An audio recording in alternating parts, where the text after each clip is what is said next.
Geçer. Hello?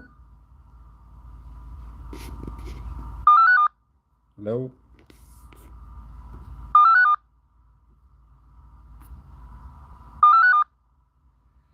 ኔትወርክ ምንድን ነው ዛሬ? እስቲ ቦታ ልቀይረው ዋይፋዩ።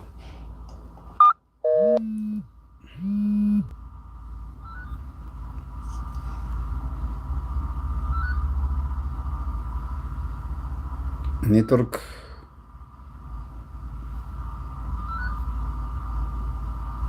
ዘርትሁን እንግዲህ ይቅርታ፣ ኔትወርክ ዘግቶብሻል።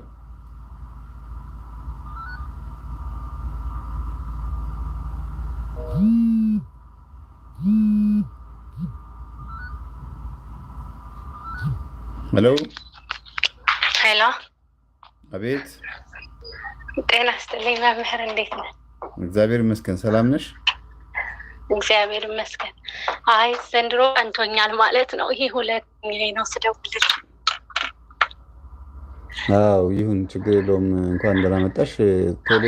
ቶሎ እያልን እንሂድ፣ ሰዓት ስለሄደ 4 ሰዓት ሊሆንብኝ ነው። እሺ መምህር፣ አይ እኔ የሆነ ህልም አይቼ ነበረ። ይሰማሃል? አዎ። እሺ እንትን ይመስለኛል፣ የልጆች አባት ይመስለኛል። በመኪና እየሄድን እንትን ላይ ኮረኮንች ምናምን ጭቃ ያለበት ቦታ ላይ እዚህ ጋር ውረጅ ይለኛል። ምንድን ነው እሱ? አንደኛ የልጆች አባት ባለቤት። አሁን አንድ ላይ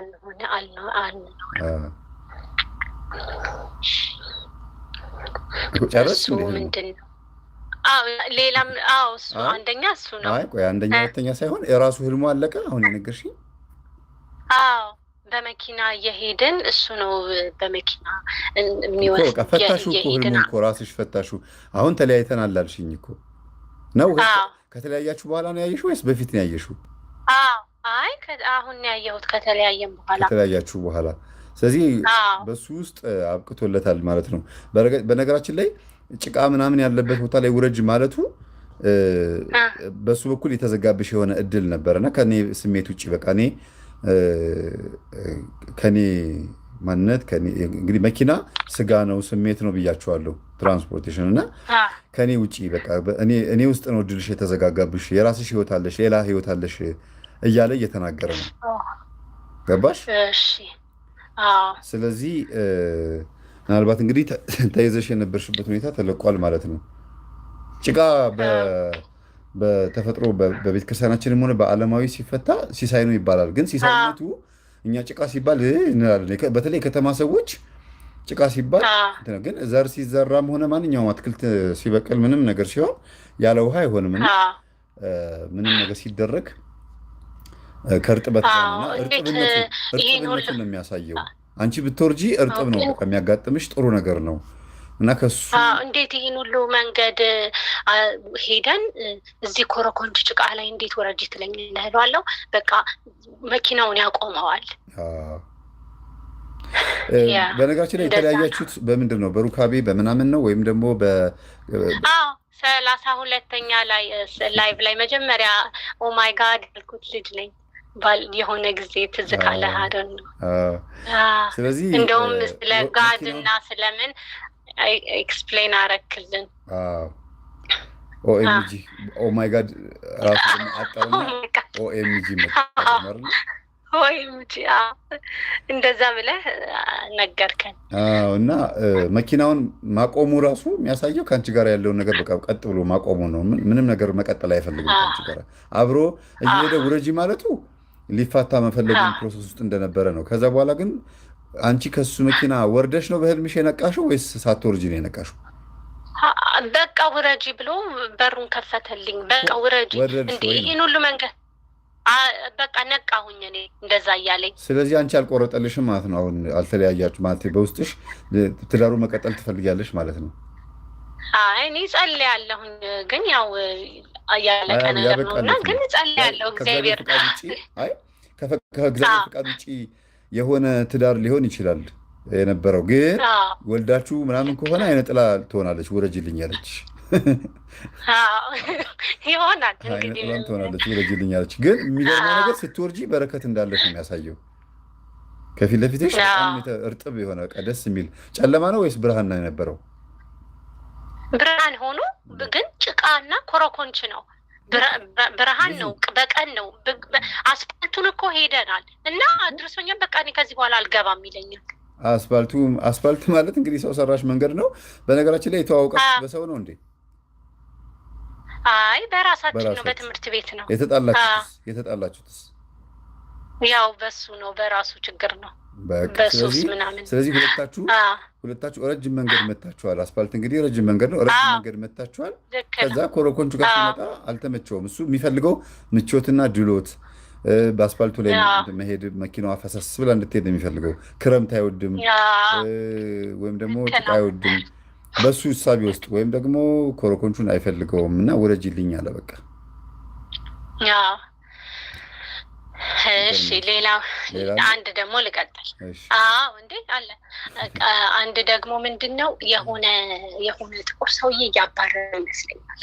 ከዛ ገጠር ውስጥ ይመስለኛል፣ የገጠር ቤት ይመስለኛል እና በጣም እያባረረ ከዛ የሆነች ሴትዮ፣ ያረጀች ሴትዮ የሀገር ልብስ ማለት የተቀዳደደ የሀገር ልብስ የለበሰች በሯን አጥሯን ትዘጋለች። ኧረ ስለ ማርያም ክፈችልኝ፣ ኧረ ስለ ማርያም ክፈችልኝ፣ መጣብኝ፣ ኧረ አስጠልኝ ምናምን እላታለሁኝ። ከዛ ፍቃደኛ ትሆንም። ከዛ ግን እሺ ብላ ክፍት ታደረገችልኝ። ከዛ ዘጋቸው።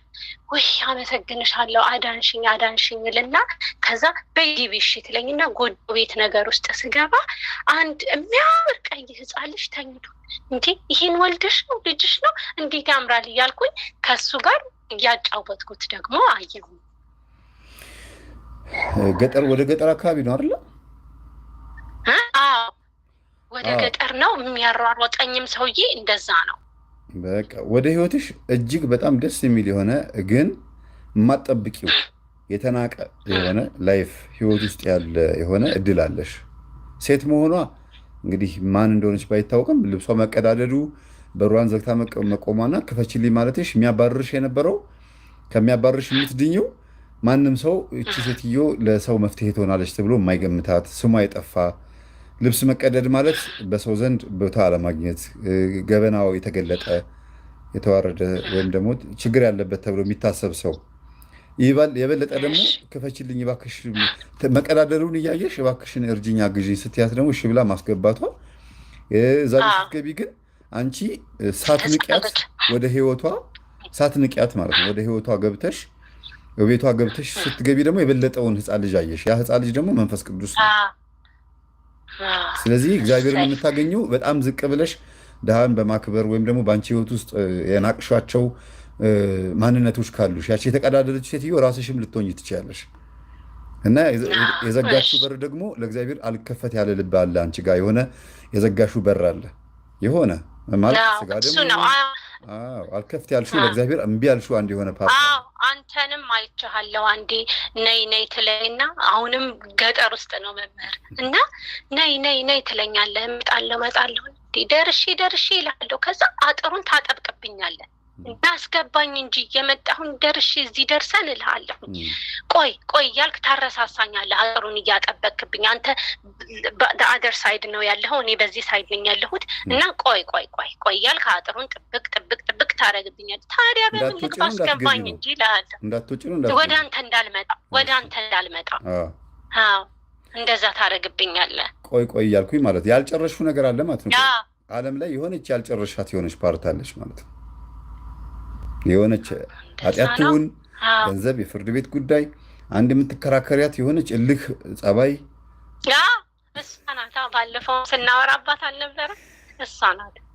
እና እሷ ናት። ጸባይና መቆጣት፣ ጸባይ፣ ስድብ እንደዛ ነው። እና አሁን ይሄ የሚያሳየው ምንድን ነው? ያቺ ልብሷ የተቦጫጨቀችው ሴትዮ ስሜታዊ የሆነችው ስጋዊ ህይወትሽ ማንነቷ ነው፣ የራስሽ ህይወት ናት።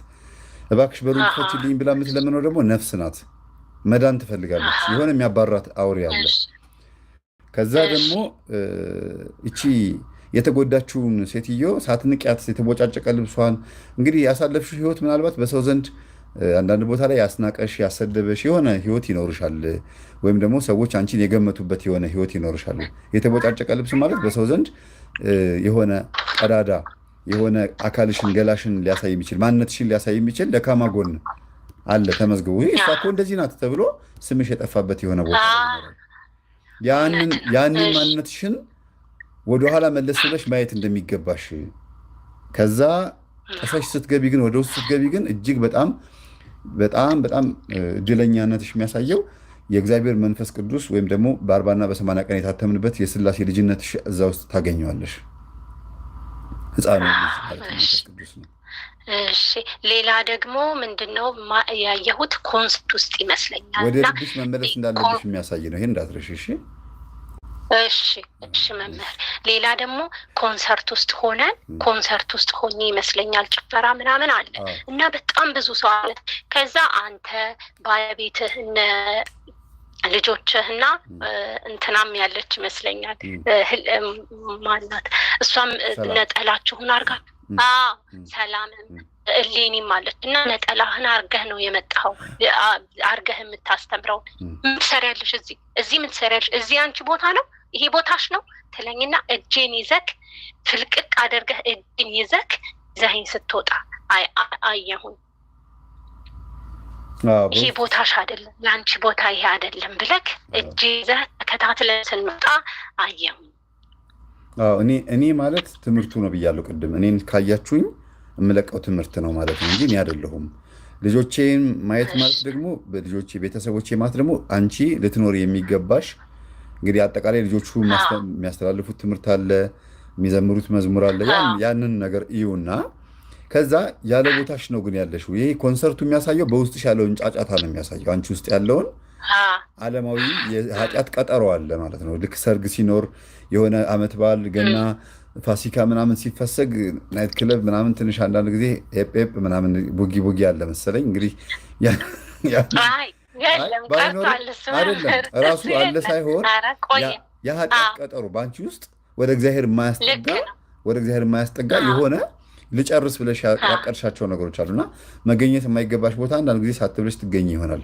እኔ ሰዎችን ላናግር ቡና ቤት ብገባም አሁን ለምሳሌ አንድ ጊዜ ምን አጋጠመኝ፣ ወደ 22 አካባቢ አንድ የሆነ ቡና ቤት አለና ንስሐ መግባት የምትፈልግ አንዲት ሴተኛ ዳሪ ልጅ ነበረች። ቅርብ ጊዜ ምናልባት እግዚአብሔር ከፈቀደ ራሷ ትናገራለች እና እሷን ለማስተማር እመላለስ ነበረ እና 1 ሳምንት 7 ቀን የፈጀብኝ። ብዙም አላስቸገረችኝም። ጎበዝ ናት በጣም መለወጥ እጇን ይዞ የሚያወጣት ነበር የምትፈልገው እና ስመላለስ የሚገርምሽ እዛው አካባቢ ከዚህ በፊትም ተናግሬዋለሁ መሰለኝ እዛው አካባቢ የሆነ ብቻ ስሙ መጥቀስ አልፈልግም የሆነ ማህበር አባል ነው የሚያካብዱ ሰዎች የቤተክርስቲያን ማህበር ነው። ከእነሱ ውስጥ አንዱ ነው መጥቶ ልጅቷ ምን ይላታል፣ ምን ፈልጎ ነው መምህር ተስፋዬ እዚህ የሚመላለሰው ይላታል። ከዛ ምን ሆነህ ነው ጊዜ እንግዲህ እኔ እዛ ምናልባት ላመነዝር ምናምን የምመላለስ መስሎታልና ከዛ ምን ፈለግ ካሉት አይ በቃ ለማወቅ ፈልግ ነው ብሎ ቪዲዮ ሁሉ ቀርጿል። ሴትም አለች ሴትም አለች እና እሷ ልካው ነው የሚመጣው።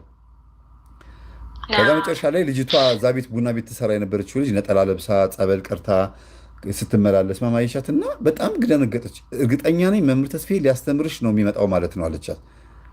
አዎ ምን ነው አይ እኔ እኮ በቃ ሌላ ነገር ኦኬ የሚያስተምረው ነገር በቃ ትክክል ነው ማለት ነው ማን ብላ ወደ ራሷ ተመለሰች። አይሽ አንዳንድ ጊዜ ሰዎች አሁን አንቺ የምነግርሽ ምንድነው አንቺ ህይወት ውስጥ መገኘት የማይገባሽ ቦታ ላይ ተገኝተሽ ግን ልትገኝ የሚገባሽ ቦታ ላይ ደግሞ የታቀደልሽ የሆነ ኃይል አለ፣ የሆነ ቦታ አለ። መዘመር፣ ማስቀደስ፣ መጾም፣ መጸለይ ምናልባት እንግዲህ በእኔና በልጆቼ መካከል ያለውን አገልግሎት ይሁና ያን ህይወት ማለት ነው። አገልግሎቱን ነው የእኛን ህይወት አላልኩሽም፣ አገልግሎቱን ያንን ህይወት በአንቺ ህይወት ውስጥ እንድትኖሪ ተፈቅዶልሻል። ገባሽ? ተፈቅዶልሻል። ግን አንቺ ያለ ቦታሽ ነው የተገኘሽው ማለት ነው። አሁን ባለሽበት ሁኔታ ሜይ ቢ አላቅም እየሰገድኩ ነው እየጸለይኩ ነው ልትይ ትቻለሽ። ግን ምናልባት የምትሰግጂው የምትጸልዩ መንፈስ እንዲወጣልሽ አንዳንድ ችግሮች እንዲከናወኑልሽ የሆኑ ነገሮች እንዲስተካከሉልሽ አስበሽ ከሆነ ያ ነገር ጥሩ አይደለም ማለት ነው። የሚገርምሽ ያቺ ልጅ አሁን ያልኩሽ እዛ 2 ማዞሪያ እኔ ልጅቷን ገና ለስጋው ደግሞ ሳላበቃት ይችኛዋ እኔን ስትከታተለኝና ስሜን ልታጠፋ የነበረችው ልጅ የነገረችኝ ህልምና አሁን አንቺ የነገርሽኝ አንድ አይነት ህልም ነው ለማለት ፈልጌ ነው። እንዲህ አይነት ህልም አይቻለሁ መምህር ስትለኝ አይ አንቺም ያለ ቦታሽ ነው የተገኘሽው አልኳት። እና ይኸውልሽ የኔን ኃጢአት ወይም ደግሞ እኔ እዛ ቦታ ላይ መገኘቴን በቪዲዮ ቀርጻ ነገር ልታደርግ ስትሞክር ራሷ ግን የነገረችኝ ህይወት ግን የሚገርም ነው። እዛ ቦታ ላይ ቡቲክ የከፈተላት እዛ ቦታ ላይ ትልልቅ ስራዎች እንድትሰራ ኮስሞቲክስ ምናምን የከፈተላት ሹገር ዳዲዋ ነው። የራሷ ገበና ማለት መገኘት የማይገባት ቦታ ነው የተገኘችው። አየሽ፣ አንዳንድ ጊዜ የሰውን ስንመለከት የራሳችን ክፍተት አለ እና ያንቺም ደግሞ እንደዛ እንዳይሆን ተጠንቀቂ። ያለ ቦታሽ ነው የመጣሽው ማለት የማይመለከትሽ ውስጥ ገብተሻል ማለት ነው። የሆነ ቦታ ላይ ራስሽን ፈትሽ። እሺ መምህር፣ አንድ ደግሞ ሌላው ደግሞ ምንድነው የሆነ ጓደኛ አለችኝና ሁሌ በህልሜ ሁሌ ሳይሆን አንድ አልፎ አልፎ አንድ ስጸልይ ቆማ እየሳቀች ትገኛለች። አንደኛው እሱ ነው፣ ስጸልይ ቆማ እየሳቀች። ሁለተኛው ደግሞ ጸሎት ቤቴ ድረስ ገብታ ማለት ነው ገላዋን እየታጠበች ጸሎት ቤቴ ውስጥ ገላዋን እየታጠበች ከዛ እድፏን ጸሎት ቤቴ ላይ እንዳለ እንዴ ይሄ ጸሎት ቤቴ እኮ ነው እንዴት እንደዚህ ታደርጊያለሽ ምናምን እላታለሁ። ገና ምን አይተሽ ትለኛለች። አለቀ። አጠረ እንዴ መምህር አጠረ ምን አልሽኝ? ይሄ ነው በቃ። ከዛ ነቃሁ። መጀመሪያ ምን አይተሽ ይጋልች እና መሬት ላይ እንዳለ የእድፉ አለ የወጣው እድፍ ጸሎት ቤት ውስጥ። በአንቺ ስራ ወይም ደግሞ በአንቺ መንፈሳዊ ህይወት በቅርበት ጓደኛም ዘመድም ወይም ደግሞ በዙሪያሽ ካሉ ሰዎች በመንፈሳዊ ህይወትሽ የሚያላግጡና የሚቀኑብሽ ሴቶች አሉ እና እነዛ ሴቶች እሷን ብሎ እግዚአብሔርን አምላኪ እሷ ብሎ መንፈሳዊ ብለው የሚያሾፉብሽ ግን በመልክ ይሁን በክርስትና ህይወትሽ ይሁን በደሞዝሽ ብቻ በሆነ እድልሽ የሚቀኑ ሰዎች ናቸውና ምቀኞች ናቸው። መቅናት ሁለት አይነት ቅናት አለ። ሰላቢ መንፈስ ልከው እድልሽን ለመውሰድ የሚሞክሩ ቅናተኞች አሉ። እንዲሁም ደግሞ ያለሽን ለማውደም አጥፋባት ብለው ደግሞ የሚልኩ አሉ። እና ይሄ እድፏን አንቺ የምትጸልይበት ክፍል ውስጥ ማምጣት ማለት የራሷን ጠንቋይ ቤትም ትሄድ የትም ቦታ መናፍቃን አዳራሽም ትሄድ የእሷን ኃጢአትና የእሷን ጉድፍ እሷ እኮ እንዲህ ናት ብላ ወደ አንቺ ለማዞር የምትሞክር ሴት አለች ማለት ነው። ጓደኛ የራሷን ችግር አንቺ ላይ ለማላከክ የምትሞክር ሴት አለች። ስለዚህ ተጠንቀቂ፣ በዙሪያሽ ያሉትን ሰዎች ቼክ አድርጊ ማለት ነው። አንዱ ይሄ ነው። አንዱ ይሄ ነው። ይቺ የምትስቅብሽ ደግሞ እንትን ንቀት እኮ የንቀት መንፈስ ነው። የንቀት መንፈስ ነው። በሌላ ሳይድ ስታዩ በሌላ አይነት አተርጓጎምም ስታዩ ደግሞ ምንድን ነው ምናልባት አንቺ አሁን ንስሐ ገብተሽ ልትጸድቂ ነው ምናምን የሚል ውስጥሽ ራስሽን የመውቀስ ስሜት ይኖራል እና ኃጢአትሽን ወይም ደግሞ ገላሽን ታጥበሽ እዛ ቦታ ላይ ጸሎት ክፍል ውስጥ ለምን እንደዚህ ታደርጊያለሽ ስትያት ይቺ የምታውቂያት ሴት ማን እንደሆነች አታውቂያትም አይደለ? ጓደኛ አውቃታለሁኝ። ስለዚህ አንቺ በምትጸልይበት ሰዓት እሷን በጸሎት ማሰብ አለብሽ። አስባታለሁኝ፣ እንደዛ አደርጋለሁኝ። በጸሎት ከእሷ የመጣ የክፋትና የምቀኛ መንፈስ በጌታዬ በኢየሱስ ክርስቶስም ተቃውሜያለሁ፣ ሂድና ወደ እሷ ተይዣለሁ፣ እንዲህ በዚህ ጊዜ እንደዚህ አይነት ነገር አሳይቻት ነበረ፣ ይሄን ነገር አውቃለች፣ አስተርጉመዋለች፣ እንዲህ ማለት ነው ተብላለች ብለህ ንገራት ብለሽ መላክ አለብሽ። የማታውቂያት ሴት ብትሆን ኖሮ ራስሽ ነበር የምትሆኘው። አውቃታለሁኝ። አለ ደግሞ አንዱ ደግሞ ምንድን ነው እንትን ይመስለኛል የሆነ ቤት ውስጥ ይመስለኛል እና አይጦች ይመስሉኛል። እንደገና ደግሞ ይሄ ምንድን ነው ጆሯቸው ረጃጅም የሆኑ አጭሮቹ ፊልም ላይ ምናያቸው እንደሱ የሆኑ ቤት ውስጥ ሞልተውታል። ከዛ ይሄንን የማየው እንደ ነገ ገብርኤል ሊሆን ሲል ነው ግመምር። ከዛ ቤት ውስጥ ሞልተውታል። እናቴም አለች እንዴት ነው አሁን እነዚህ የሚሄዱልኝ ምናምን ልና ምንም ብዬ ድርሳነ መልካ ገብርኤልን ቤተ ስላሴ የሚል አለ አይደለ? የሚያነበው ልጅ ሁሌ እሱን እከታተላለሁኝ። እሱን ኦዲዮ እንደምንም ተንጠራርቼ ስከፍተው ጭንቅላታቸው እየፈነዳ ጆሯቸውን እያያዙ ቤቱን እየለቀቁ ይወጣሉ። በቃ እያሉ ጆሯቸውን እያያዙ ግን እንዳለ በቃ ተጠረጉ። ከዛ አንድ ጥቁር ግን ቀረ። ወንበር ታስሯል፣ እጁ አልታሰረም፣ ግን መንቀሳቀስ አይችልም። ምኑን ያልከው? እኔ ግን አለው ወንበሩ ምን ወንበር ላይ ነው ያለው፣ ወንበር ላይ ነው ያለው። አሁን እኔ እናንተ እንዲንፋጠጣታለን እለዋለሁ። እኔ መቼም አልሄድም፣ እኔ አለሁ ይለኛል። ከዛ እንደ መሳቅ ነገር ያደርገዋል። ግን ሊንቀሳቀስ ሊሄድ ፈልጎ ታስሯል። እጁ ግን አልታሰረም፣ ግን መነሳት አይችልም። ግን እንደ መሳቅ ምናምን ይላል። ጥቁር ነው። ከዛ እኔ አለሁኝ ይለኛል። ያው የቤተሰብ ባዕድ አምልኮ ዛር ነው ሲገበርለት የነበረው መናፍስቶች ናቸው። እነዚህ ቁመት አጭር ሆነው ጆሮአቸው ትልልቅ በሎርድ ኦፍ ዘ ሪንግ የሚል ፊልም ላይ ሌሎች ፊልሞች ላይ እንደዚህ ነገሮች ይታያሉ። አጭር ቁመት ያላቸው ጆሮአቸው ትልልቅ ሆነ አይኖቻቸው ትልልቅ የሆኑት የሽምብራ ዛፍ ቁመት የሽምብራ ዛፍ ጥላ የሚሆናቸው ይባላል። ኔፊሊም እና ኒኤፊሊም ሁለት አይነት ስም ነው ያላቸው። ኔፊሊም የሚባሉት ጃይንቶች ናቸው። ኒኤፊሊም የሚባሉት ደግሞ እነዚህ አጫጭሮቹ እነሱ ደግሞ ምንድናቸው? ይሄ በየአመዱ የሚልከሰከሰው ዛሮች ናቸው። የዛር መናፍስቶች ናቸው። ነጮች እነዚህ ነው የሚንከባከቡት። ባይዘዌ ተገለጡላቸው ምናምን ይሄ መንኮራኩር የሚሉት እነዚህ ነው። ለወንጌል አገልግሎት ከዚህ በፊት ወደ ኦሮሚያ ክልል ሄጄ ምንም አይነት ሀሁ ፊደል ያልቆጠሩ እናቶች አየን ብለው ያሉኝ የእነዚህን ፍጥረታቶች ነው። እና ኢንተርቪው ሁሉ አድርጊያቸዋለሁ።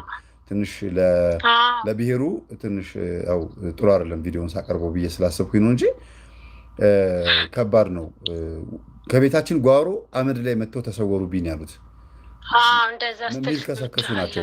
ደብተራ የሚዋረሳቸው ምናምን ነፍሶች ሳይሆኑ እነዚህ ዝም ብሎ ክስክሶቹ ዛሮቹ ደም ሲገበርላቸው ከዘር ሲተላለፉ የመጡ መናፍስቶች ናቸው። ግን ወንበር አላቸው፣ ስልጣን አላቸው። ስልጣናቸው ምንድን ነው? አመቺሳነት ነው። ምናልባት ተሰተሽ ከሆነ አመቺሳ። ኧረ በስመ አብ መምህር አይደለም። እኔ የገብርኤል ልጅ በቃ የስለት ልጅ ከሆንሽ ደግሞ ታመሽ በነበረሽበት ሰዓት ስለት ወይም ደግሞ የሆነ ነገር አንቺን ይዘው ሄዱበት ሁኔታ አጋጣሚ የሰማሽው ነገር አለ? ወንበር አለው። አንቺ ልብ ውስጥ ወንበር አለው። ወንበሩን መልቀቅ አልፈለገም። ስልጣኑ ዋናው ዛሩ መልቀቅ ያልፈለገው አንድ የሆነ ነገር አለ። ያ ወንበር ደግሞ ሜቢ ከዘር ወደ ዘር ሲተላለፍ የመጣ ከእናትሽ ወይ ከአባትሽ የወረስሽው ጸባይ፣ ሀብት፣ ንብረት፣ ገንዘብ የሆነ ስልጣን አለው አንቺ ጋር ከቤተሰቦችሽ የወረስሽው። ከጸባይ ጋር ራስሽን ቼክ አድርጊ። ከቤተሰብ የወረስሽው ደግሞ ሌላ እዛው ግቢ ውስጥ እነሱ የሚኖሩበት ግቢ ውስጥ ከኖርሽ ደግሞ እዛ ቦታ ላይ የሆነ ይገበርለት የነበረ ዛፍ የሚቀመጥበት የሆነ ብቻ አጠቃላይ ራስሽን ቼክ ማድረግ አለብሽ። እና አለቅልሽም ብሎ ሊለቅም ፈልጎ እንትን የሚለው በቃ በጣም ተስፋ ቆርጧል። ሰራዊቱን አስረክቧል። ኦልሬዲ ተይዘዋል። አሁን የቀረው እሱ ነው የሚፋለምሽ ማለት ነው። አዎ እኮ እንደዛ ነው። እኔም ለራሴ የተረዳሁት እንግዲህ ግን ይሄ በወንበሩ ነገር እኔ እሱን አልተረዳሁት። አሁን የጨበጣ ውጊያ ላይ ነሽ ያለሽው። ጨበጣ ውጊያ ማለት ጦር ሜዳ ላይ ጥይት ከጨረሱ በኋላ በሰደፍ መዋጋት ወይም በእጅ ቡጢ መያያዝ ማለት ነው። አሁን ቡጢው ምንድን ነው? ገንዘብ አገኘሁ ስትይ ማባከን፣ የሆነ ነገር ዞር አድርጎ ማበላሸት፣ ወይ የሆነ ነገር አገኘሁ ስትይ እንቅፋት መፍጠር፣ በእያንዳንዱ ነገር ውስጥ በገሃድ መጥቶ ይፋለምሻል። አለቅም አይነት ነገር ነው። እንግዲህ እሱ ነው በቃ። ሌላው መምህር እንትን ነው። አንዷ ልጅ በጣም የገረመኝ ነገር ስተኛ ብዙ አይነት ነገሮች ያለው አላለችህም? ትዝ ይልሃል? የሆነ አንድ እህታችን እኔም አንድ አይነት ነገር ነው በቃ እሷም ያለችው እኔም ጋር እየሆነ ያለው የሚሆንብኝ ማለት ነው። አሁን እንዲህ ጾም ጸሎት፣ በተለይ ደግሞ ንስሐ እግዚአብሔር ይስጥ መምህር፣ እያመሰግናለሁ። ንስሐ ገብቻለሁ። በቃ ደስ ብሎኛል በጣም እና እሱም በጣም ደስ ብሎኛል። አባም አግኝቻቸው ደውዬላቸው ንስሐ ገብቻለሁ። አመሰግናለሁ መምህር፣ እግዚአብሔር ይስጥ። ተመሰግነ። እንኳንም ለዚህ በቃሽ። ዋና ትልቁ ኃጢአትን ደስ ብሎኛል በጣም በቃ የኃጢአትሽን ፋይል ከሰይጣን እጅ መቀማት ትልቅ ነገር ነው። በነገራችን ላይ በዚህ አጋጣሚ ምዕመናን ንስሐ መግባት ቀላል አማርኛ ልንገራችሁ። የንስሐ ህይወት የሚል 3 ነው 4 ተከታታይ ትምህርት አስተምሬያለሁ። ሼር እያደረኩላችሁ ነው። አታዳምጡትም እናንተ ችግር አለ። ይሄ ስብከት አሁን አንዳንድ ሰዎች መምህር እባክህን ይሄ አጋንንት ሰይጣን ምናምን የሚለውን ብቻ አታስተምር። ወደኋላ ሄድ ብትሉ በጣም ብዙ ስብከት አለ። አንደኛ ትልቁ ነገር ንስሐ ማለት ከሰይጣን እጅ ላይ ኃጢአት መረከብ ወይም ደግሞ ያሰራነውን ሆነ የሰራነውን ኃጢአት ሊከሰን በእግዚአብሔር ፊት ይኸው እቺን ኃጢአት ሰርቷል፣ ይህን ፈጽሟል፣ ስለዚህ እቺ ነፍስ የኔ ናት ብሎ ሊከስብን ያዘጋጀውን ፋይል መቀበል እኮ ማለት ነው። ማን እጅ ቢሆን ይሻላል? ጠባቂ መላካችን እጅ ሆኖ ቡጭቅጭቅ ብሎ ተሰርዞ ካሁኑ እዚህ ምድር ላይ ያለን ኃጢአታችን ቢረሳ ይሻላል ወይስ አጋንንት እጅ ላይ ተቀምጦ እኛም አይ አሁን ንስሐ አልገባም አሁን አልቆርብም ብንል ይሻላል? በቃ አጭሩ አማርኛ ይሄ ነው። እንዴት የኛ ፋይል የኛ ማንነት አጋንንት እጅ ላይ እንዲቀመጥ እንፈቅዳለን? እንዴት ነው ይሄ? እኮ በጣም እኮ እንትን ነው። ይሄን ይመስላል። በርቺ፣ እግዚአብሔር ካንቺ ጋር ይሁን። እኔት ቆይ መምህራን፣ እሱ ታዲያ የማየው ነገር ምንድን ነው? አይኔን ጭፍን ሳደርግ ብዙ አይነት ነገር ይታየኛል። ምንም ሳልተኛ እኮ ነው። በቃ ብዙ አይነት ነገር ይታየኛል። በባዶ ራቁታቸው ማሳጅ እየተደረጉ ይመስለኛል ትላልቅ ሰዎች። ልክ አይኔን እንዲህ ስልምልም እያልኩኝ እኮ ነው። ብዙ አይነት ነገር ነው። በአዛብ ሀገር ስለምንኖር እሱ ነው። ምንድን ነው መምህር፣ በተለይ ንስሐዬን ገብቼ እንትን ካልሆኝ ንስሐዬ መሀል ላይ ሆኜ ነው እነዚህ አይነት ነገር የሚያደርገኝ። ከአይኔን ስጨፍን በጣም የነጭስ መንፈስ አንቺ ጋር ይገባል። አሁን ከእነሱ የሚኖሩትን ኑሮ አንቺ ውስጥ መጥቶ ያንጸባርቃል። ስራችን ሙያችን ይሄ ነው እያለ እየነገረሽ ይሆናል። የገባው መንፈስ ባህሪ ነው የሚገልጸው። አሁን ለምሳሌ ማይክሮፎን ይዞ አንድ ልጅ ሁልጊዜ ይዘፍንብኝ ነበር በአይምሮዬ ውስጥ ሳልተኛም ሰመን እንደሆነ ይዘፍንብኛል። እና ምንድን ነው ነገር ብዬ ለካ እኔ ሌሎች ሰዎችን ለማስተማር እዛ ገብቼ ካሼሪዎችን ምናምን ለማስተማር ሲገባ እዛ ለምንድን ነው ይሄ ልጅ የሚመጣው እዚህ እንዲመጣ አንፈልግም ምናምን ብለው በመጥፎ አይን የሚያዩኝ የነበሩ ዘፋኞች ምናምን ነበሩ። እና ለካ የእነሱ መንፈስ ተከትሎ ይመጥቷል። ምንድነው አንተ ምናምን ብዬ ስጠይቀው እንግዲህ መቼም ታውቂያለሽ መመሪያ ያሰለጠኑን በራሳችን መንፈሱን ተቆጣጥረን እንድንሸኘው አይደለም። ምንድነው አንተ ስለው እባክህ ሲያንቀሸቅሽ እኛ ጋር መተህ ገብተን ነው በቃ ማን እንደሆንክ ለማወቅ ነበር የሞከርነው። በቃ እንደዛ ነኝ አለኝ። በሊዶ የመጣህበት ምናምን ብለሽ ያው ትመልሻለሽ። እና አንዳንድ ጊዜ ይሄ ተግባሩን ያሳይሻል። የሰውየው ማንነት ከማን እንደመጣ የት ቦታ እንዳገኘሽ ለማሳየት ሲሞክር ነው ለምንድን ነው ይሄን የማየው ምናምን የምትይው። ስለዚህ የተለያየ ነገር በቃ የሚያሳየኝ። እሺ አይመለከትሽም እኮ ግን አንድ በጣም እየተጨነኩበት ያለሁትን ነገር ደግሞ ልንገርህና በቃ ስኩል እዛው ይቅርታ ጊዜ አልያዝበት። ይኸውልህ አሁን ለምሳሌ መኪና እየነዳሁ ነው።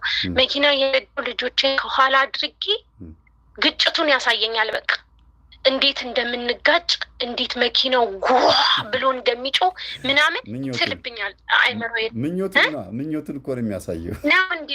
በቃ ሁሌ እኮ ነው ጸሎት እያደረኩ ልጅሽ ታንቋል፣ የሚበላው ነገር አንቆታል፣ ሂጂ ሩጭና ይላል አይምሮዬ ላይ ያገኛል። ልጄ ታንቆ እንደዚህ ማጋጨት ነበር ማነቅ ነበር እያለ ነው ምኞቱን ነው የሚናገረው። ይህንን ልንገርሽ በእኔ በራሴ ድምፁ ሁሉ የመኪና ድምፅ ሁሉ ይሰማኛል። ስንጋጭ ያለው ድምፅ ይሰማኛል። እና ስራ ስሰራ እንደምሞትም ያሳየኛል። በቃ እንዴት ልሞት እንደሚሆን ወገቤ እንዴት እንደሚሰበር ምናምን ነገር በቃ እና አንዳንዴ ባይውሉ ይመጣል። በጣም በቃ በጣም ጭንቅላቴ ጭንቅላት ጨዋታ ባጭሩ ልንገርሽ። እሺ አትጨናነቂ። አንደኛ ነገር መንፈሱ ሲያወራና ሲያስብም ሆነ የሆነ እቅድ ሲያቅድ እግዚአብሔር እንድትሰሚው እያደረገሽ ነው። ነገ ከነገ ወዲያ የሚቀጥለው ወር ላይ ምናምን ሊያደርግ ያሰበውን ነገር ያሳውቅሻል። ግን መንፈሱም አንቺ እንዳወቅሽ ሲሰማ በቃ ተስፋ ይቆርጣል። አይሆንም እኮ ያ ድርጊት አደጋው አልተፈጸመብሽም፣ ግን እቅዶቹን በይፋ አደረገበት። በድብቅ የሚያስባቸውን የራሱን ሀሳቦች ለአንቺ ያሳይሻል። አንዱ ትርጉሙ ይሄ ነው። ሁለተኛ ነገር ደግሞ እንዲህ ማድረግ ነበረ እንዲያርጌ ነበር መግደል ነበረብኝ ብሎ ምኞቱንም ጭምር ነው የሚያሳየው። ማድረግ አይችልም፣ ግን ምኞቱን ለምሳሌ በእኔ ላይ ስበላ ስጠጣ ወይ ስለብስ ወይ የሆነ ቦታ ሲሄድ ሰዎች ሳናገር አሁን ነበረ ልክ ሊበላ ሲል አብሬው ብበላ ይላል። የሆነ ይመኛል። በአእምሮ ውስጥ ሀሳቡን ያመጣብኝ ነበረ። የዛሬ 8-9 ዓመት ማለት ነው። እና በስመ አብ ብላችሁ ብሉ የሚባለው ዝም ብሎ አይደለም። ማማተብ ጸሎት ሳያደርግ የሚበላ ትውልድ ሆዳም ነው የሚሉት መምህር ዝም ብሎ አይደለም። አብሮ ሊበላ ሰፊ ይል ነበር። እና ምንድን ነው እኔ ከመድኃኔዓለም ጋር የተነጋገርኩት ነገር አለ። በስለትና በሱባኤ መልክ ነው የገባሁት ይሄን ጉዳይ። አቤቱ ጌታ ሆይ መድኃኔዓለም አባቴ ጌታ ኢየሱስ ክርስቶስ ሆይ እኔ ውስጥ ያለ መንፈስ እኔ ውስጥ ያለ ያሴረብኝ ያደባብኝን መንፈስ ሴራውን ማወቅ እፈልጋለሁ ቀድሜ ለመጠንቀቅ እንዲመቸኝ ይላለሁ እና ግንባሬ ላይ ስለታሰረ ሳይወጣ 1 ዓመት ስለተቀመጠ ሳይወጣ ማለት ነው እንዲቀጣ እንዲታሰር ይመስለኛል እንግዲህ ያልወጣ አንድ መንፈስ ነበርና በሰገድኩኝ ቁጥር ጎንበስ ብዬ ክርስቲያናዊ ግዳጅን ሲወጣ በሰገድኩኝ ቁጥር ስለሚመታ ግንባር ላይ መታሰሩ ትልቅ ጥቅም ነበረው። ደሞዝ ስቀበል ማባከን ነበር ይላል፣ ስበላ ይድፋህ ይላል።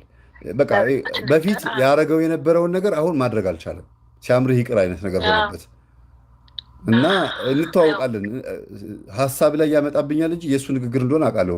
ይሄንም አውቀው በምንድን ነው ማታ ገብቼ ጀለጥ ሳረገው አሁን ይለኝ ይላል እና ሀሳብ ይመስለናል እንጂ በትክክል የራሱ ሀሳብ ነው። የራሱ ድርጊት ንግግሮቹ ናቸው። ለዛ ነው ምኞቱን እየገለጸብሽ የምንሆነውን ነገር የልጆቼን ድምፅ ጩኸታቸው ምናምን ሁሉ ያሰማኛል ምኞቱ እና በጣም ያስደነግጠኛል። እግዚአብሔር ይፍረድብህ። ምንም ነገር ማድረግ አትችልም። ምንም ብትመኝ እግዚአብሔር ቆልፎብሃል፣ ዘግቶብሃል፣ አቅም የለህም ብለሽ ልክ ይህን ሀሳብ ሲያመጣብሽ መዝጋት ነው። አንድ ቀን ያወራሻል። አንድ ቀን አዎ አልችልም ይልሻል። እሺ መምህር ጌሽ ጌታ አመሰግናለሁ። እሺ ሰላም ሁኚ። እግዚአብሔር እሺ ቻው።